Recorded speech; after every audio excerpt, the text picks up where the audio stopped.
Welcome to A Class of Angels, the show where we take a look at advanced writing techniques through the lens of a silly vampire show from the early aughts. My name is Michael Aguero, and today we are going to be looking at Season 1, Episode 5, Room with a View, aka the Phantom Dennis episode, written by the very talented Jane Espenson.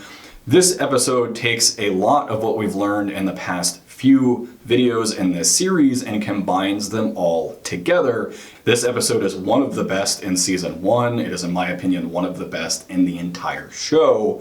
And today we're going to take a deeper look at why it is so successful. I think ultimately this comes down to three broad points. One, it is a character-focused episode on our supporting characters, Cordelia and Doyle. Two, it has a wonderfully memorable Monster of the Week that helps reinforce the aims of the episode. And three, it has a theme of redemption that helps tie it all together. So join me as we take a deeper look at Season 1, Episode 5, Room with a View.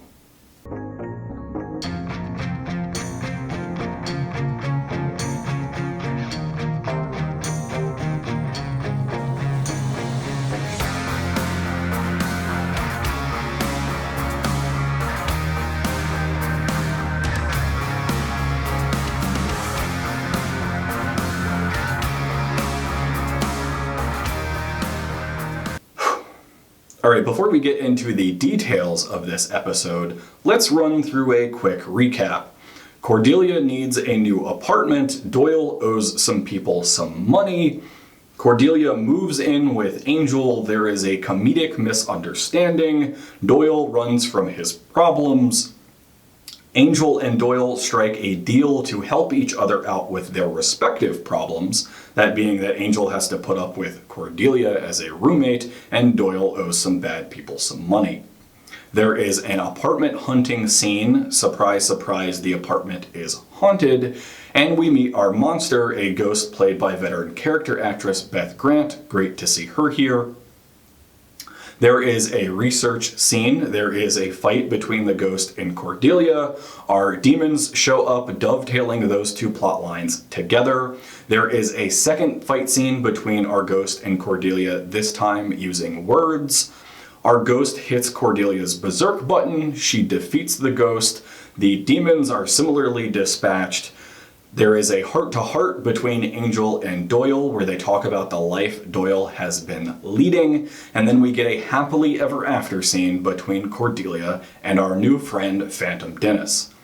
By the way, you can follow Phantom Dennis on Twitter. I have to warn you, it is the Australian version, so your mileage may vary. So that's the plot of the episode. Now we're going to look at the central reasons why this episode works so well. This episode's primary goal is a character focus on Cordelia and Doyle. We open our episode with them. We spend about 4 minutes setting up everything we need to know about them for the rest of the episode. That being that Cordelia is struggling and down on her luck. She's living in a crappy apartment. She's dodging calls from old friends because things haven't turned out the way she expected them to. And Doyle, we find out very quickly, owes some bad people some money and runs from his problems rather than facing them. We get a couple of reminders that Doyle is romantically interested in Cordelia. These aren't especially needed in this episode, but since we're spending the episode focusing on them, it's great to have these in here for a long-term benefit. After all, if we're going to be spending so much time with these characters, why not use it effectively? Very smart. One of the great things about the structure of this episode is even though it is a character focus on both Cordelia and Doyle, we never really devolve into an A plot for Cordelia and a B plot for Doyle that require separate scenes. You'll notice a lot of the scenes in this episode, like the one at Angel's apartment or the research scene, have lines of dialogue that overlap. We get a line of dialogue for Cordelia about her backstory and her character, immediately followed by lines by Doyle about his backstory and his character. We have them sort of interwoven in each scene so that we don't have to spend the screen time on two entire separate scenes to get those same points across. You will also notice how little time we spend on Angel in this episode. He doesn't have a lot of dialogue, even in the scenes he is present in, and we don't focus on his backstory or personality because our aim is on our two side characters. We maintain this dual focus until the last act, where it shifts to being primarily about Cordelia. That makes sense, this is mostly her episode, but we make sure to bring back those demons from earlier to tie everything neatly together and give Doyle's plot some closure. The goal of a character focus episode is not just to spend time with these characters on another forgettable adventure. The character focus episode is designed to help build a bond between an audience and that character. This is incredibly important when dealing with an ensemble cast. It can be really difficult to have side characters matter in a larger cast because 1, there is limited screen time to share between all of them, but 2, they largely get overshadowed by our main character. This is where the character focus episode comes in on. It is designed to build a bond between the audience and that side character. They get to become the main character for their own episode. This allows us to learn their backstory, to sympathize with them, to see what their motivations are, and to see what they're capable of. This matters because in future episodes, they're largely going to get relegated to the background. You see this a lot in ensemble TV shows, where our side characters are just kind of standing around as things happen. They might get a line of dialogue here or there, they might get to participate in a fight scene, but they're rarely the ones driving the action forward. That is usually reserved for our main character. This ends up not being a problem though, because we spent all that time with them in this character focus episode. So even if they're just standing in the background not doing much, we still have that bond from laying the foundation in the work we did earlier. We know what this character's motivations are, we know what a badass they are, so even when they're just standing around, we still feel like they matter to this story. This is a very vital technique for when juggling a lot of characters. And it's interesting that this episode takes the time to focus on not just one character, but 2 of them. I largely suspect that's because of the limited time we're going to have with Doyle's character, so it's great to see them maximize that time and use it efficiently. The second thing this episode does is use its monsters of the week effectively to drive its central points forward. This is one of my favorite things that this show tends to do. It's one of my favorite things to see in episodic writing. We talked a little bit more about it in episode 3 if you want to check that out. Also see every great Batman villain ever. A great villain doesn't just exist for the bad guys to beat them up. They help drive forward those themes or character arcs, and we see both of our monsters doing that effectively here.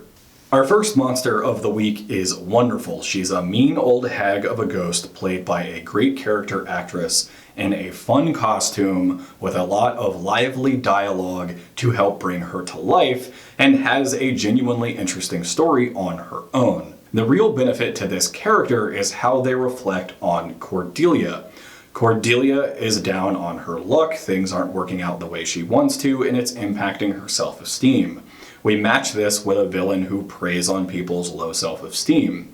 In writing, we call this a foil, and while it's typically reserved for major characters, this episode shows how it can be used with minor characters to great effect. Earlier in the episode, we learn about how Cordelia used to rule Sunnydale High, and how she was the meanest person around. This backstory isn't just there to set up Cordelia, it's there to set up her relationship with the monster.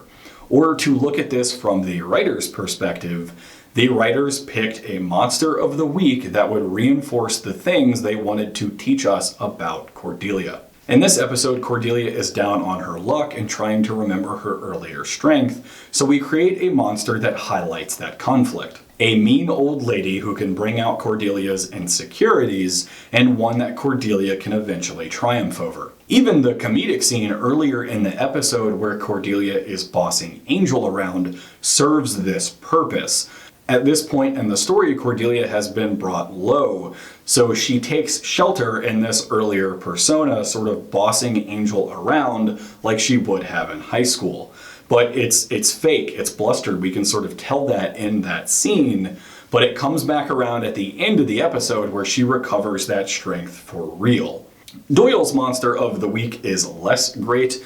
It's really only there to frame the B-plot and to give Angel something to hit, so it doesn't need to be deeply written, but its primary purpose is to highlight Doyle's true demon, himself. Doyle's lifestyle isn't great, it's self-destructive, and he spends more time running from his problems than facing them. That last sentence is both Doyle's character and his character arc, so even though this monster is really just a fancy punching bag, that's all it needs to be in order to highlight Doyle for this episode. On top of that, I just want to highlight how great the ghost story is in this. It gets very little screen time, it doesn't need the little bit of misdirection that they set up earlier in the episode, nor do we need the flashback scene where we find out what really happened, but I'm glad they did all of these things, that they built a solid ghost story within the frame of this episode, that they went that extra mile, because that's what helps us really care about these stories. They could have left all this stuff out and we still would have gotten that character focus that the episode was aiming for, but that little bit of extra effort goes a long way in turning this episode from a good TV show into a great one. And then we have our third point, this theme of redemption that ties everything together. These two plot lines, Cordelia getting an apartment and fighting a ghost and all of this, and Doyle running from people who owe him money, are separate plots. The theme of redemption is what ties them together.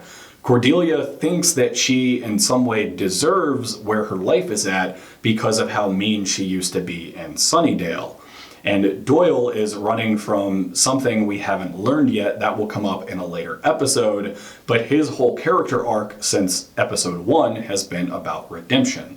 One of his first lines to Angel is, "We all have something we're trying to redeem for." Even our monster of the week is running from the actions of their past and will ultimately have to face them. The theme of redemption isn't strongly stated in the episode, it only really comes up once between Cordelia and Angel, but I think it's all the better for it. They don't need to hit us over the head with it.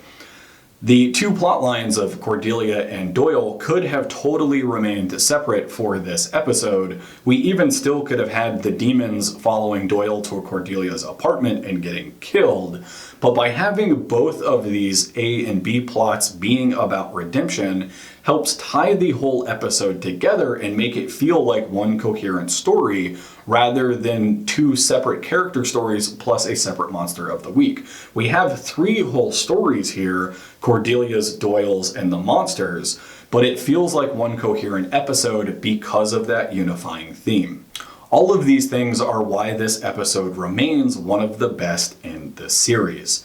It starts with a great monster of the week storyline. We add on to that two character-focused plots that help ground us in these characters while also setting up their personal character arcs, and it has a theme of redemption to tie it all together. We get all of this in a well put together package that shows us that even in a silly vampire show from 20 years ago, we can see a lot of strong writing techniques being put to use.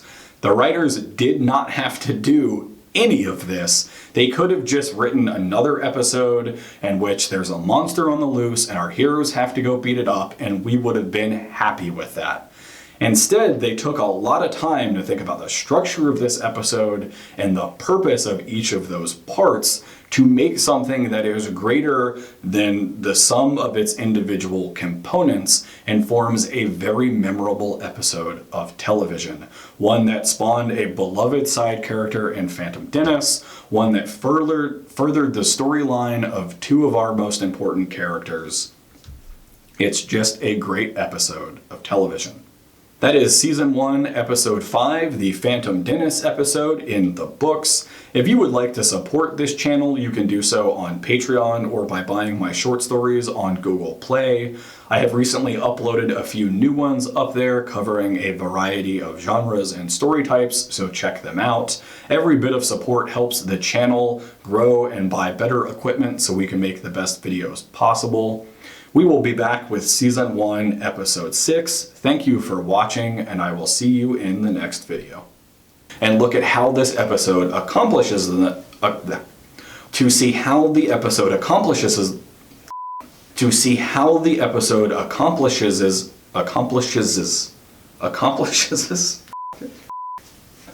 okay. 1, and see how each spending equal time with their characters. Dialogue and Doyle's dialogue. God, what is going on here? Having a character is an effective way to build a punching bag that all I